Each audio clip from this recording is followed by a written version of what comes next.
Alright, here we go, painting up some of Warlord Games Bolt Action Soviets for their game Bolt Action.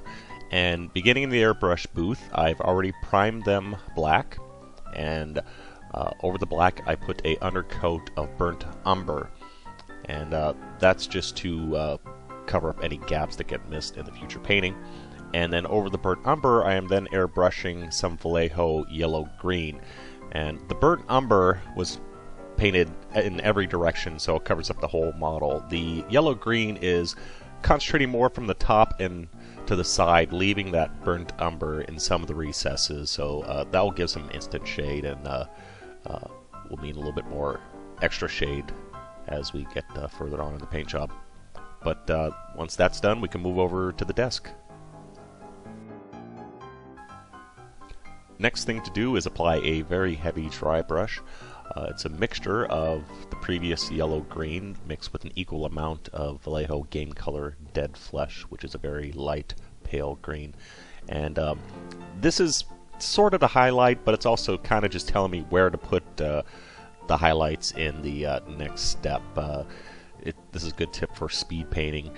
Rather than trying to figure out exactly where to put all the highlights, give it a quick dry brush, and that'll give you a rough idea of where to put them. And it's not 100% accurate, but it is fast.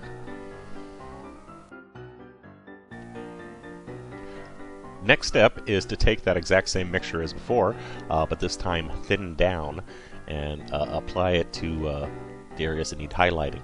So that heavy dry brush kind of gives us a guide of where to put the highlights, and this is to re-emphasize the highlights in any areas where the dry brushing wasn't sufficient, essentially. So this is just the first base coat. I am speed painting these guys, so this is very rough. It's all done in one layer. We're not building up multiple layers of paint. So it goes pretty quick.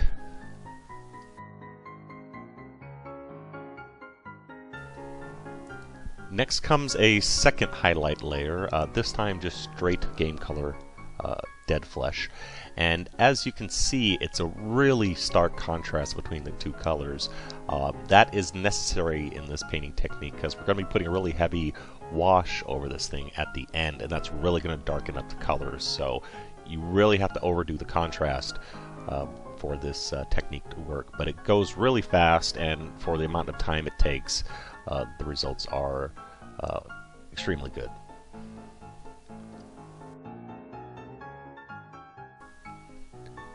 The final highlight is done by mixing some beige into the previous Dead Flesh, and this goes on just the edges. This is an edging step here, so those edges stand out once the wash is done. So edges of the shirt area, whatever you want to call that, tunic, the collar, stuff like that, the end of the sleeves, elbows, areas like that.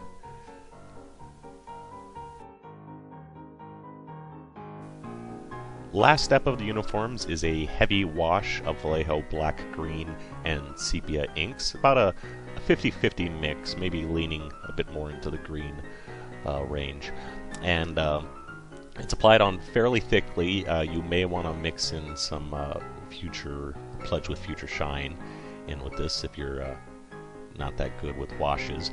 And since this is so thick, it's applying a lot of contrast, but it also really darkens all those extreme highlights, so that's the reason why we had to add so much contrast before.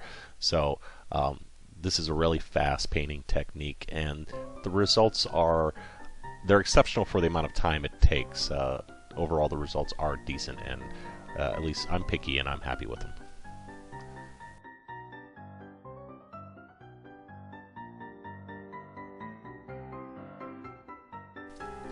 Now, these weren't the only Soviets I was painting at this time. I did two other colors of uniforms. That's because the Soviets had a wide variety of colors because they had different factories making all their uniforms, and the colors varied quite. There's a wide range of colors, all the way up from a very dark green all the way up to like a light pale green or a khaki. So you have some leeway on what colors you can use. And what I did was used a variety of colors, and so there's more individuality in the army. This particular one here is based off of a base coat of Middlestone. I also did a third one based off of English uniform, and I plan to add a few more if I expand the army later. So it breaks things up. It is also a bit more historically accurate, and it just makes the army more fun. Now we can move on to the equipment, and the belts and the bedrolls and backpacks are all getting an undercoat of burnt umber. The belts, because that's the undercoat color I chose. The bedrolls and the backpacks need them because the detail is a little soft around those, and the edges are not going to be picked up by a wash, so I need a dark color to undercoat them so they'll stand out later. And since I was painting burnt umber for the belts, might as well use it for the bedrolls as well. And once that's done, the main base coat for the belts is going to be Vallejo Flat Earth.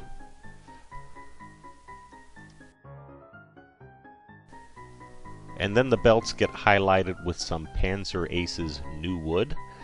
And then for some edging, we're going to add some beige to that. And we're going to move on to the next part. However, we are not done with these leather items, and we'll be going back in just a minute. The bedrolls and backpacks get a base coat of Vallejo German beige camouflage, and then get highlighted twice by adding some pale sand to that. Not a whole lot of detail on bedrolls, at least not a bunch of sharp contrast, so fairly simple and not much to say with those.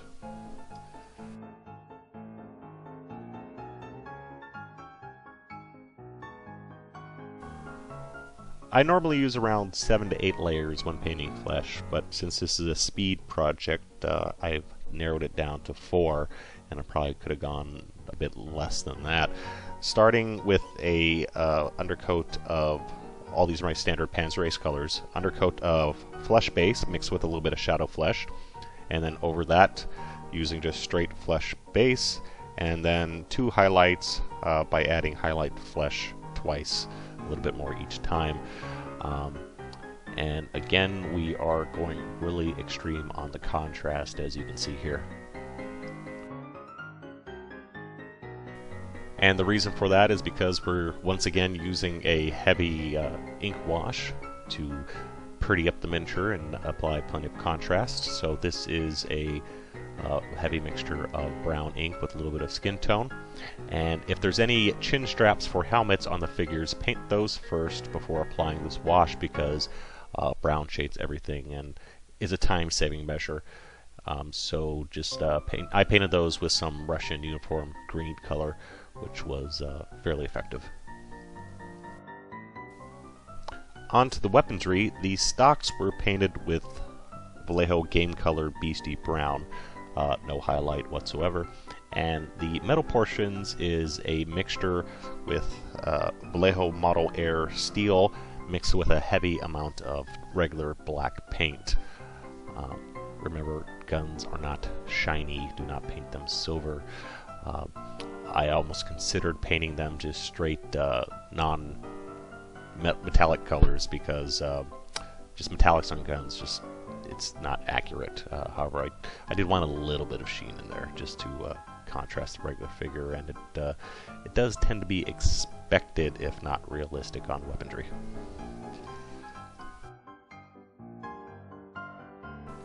And once again, we're going for a heavy ink wash, this time a roughly 50-50 mix of black and brown ink, and that's getting applied over the entire gun, as well as the belt and leather areas. Since I was using the same wash on both of these, rather than mix it up twice, I'm just saving them and using them all at one time. It's saves on paint, and also it's speeds up the painting process, so I'm not using the exact same color twice. And also I'm applying it to any areas that need a little bit of extra shade around the uniform, like the back of the knees or what have you, or underneath the shirt, any place that just needs just a bit more contrast. So we're putting one color into 3 different uses all at the same time. On to the boots, which are base coated with black, and I'm highlighting them with brown, which I think yields a much more realistic result rather than doing a nice clean blue to highlight black. So it's being highlighted twice, first with some Vallejo Camo Black Brown and then Burnt Umber. And the last thing to do is paint the helmets, and they are base coated with Russian green, and they are highlighted twice by adding a small amount of Vallejo green gray each time. And with that, the project is done.